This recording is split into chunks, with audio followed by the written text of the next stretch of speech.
Narayanganj city কর্পোরেশনের ৭ নম্বর ওয়ার্ডের সিদ্ধিরগঞ্জের কদমতলী উত্তর পশ্চিম পাড়া এলাকায় এলাকাবাসীর চলাচলের সুবিধার্থে নিজ অর্থায়নে দুটি ব্রিজ নির্মাণ করেছেন থানা বিএনপি সদস্য শামীম আহমেদ ঢালী। বিস্তারিত থাকছে SH মুন্না খানের তথ্যচিত্রে।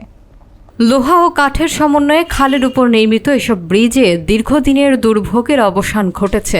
রবিবার বিকেলে ব্রিজ দুটি উদ্বোধন উপলক্ষে মিলাদ মাহফিলের আয়োজন করা হয়।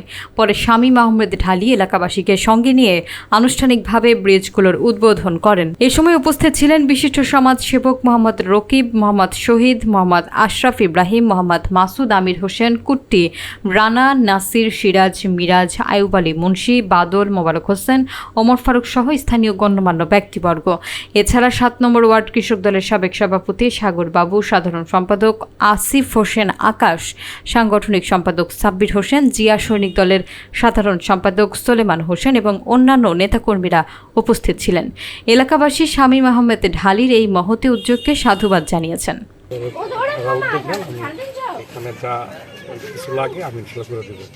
যাই হোক, তাদের সহযোগিতায় এবং আপনার এলাকাবাসী সবার সহযোগিতা একটা সুন্দর একটা দুইটা কালভার্ট এখানে হয়েছে। ইনশাল্লাহ আমি আজকের মতো আগামী দিনে ইনশাল্লাহ এই এলাকার সন্তান হিসেবে, আপনাদের ভাই হিসেবে, আপনাদের বন্ধু হিসেবে সবসময় পাশে থাকতে চাই। ইনশাল্লাহ আপনাদের বিপদ আপদে সবসময় আমাকে ডাকবেন। ইনশাল্লাহ আপনাদের ভাই হিসেবে সবসময় আমি আপনাদের পাশে থাকবো ইনশাল্লাহ।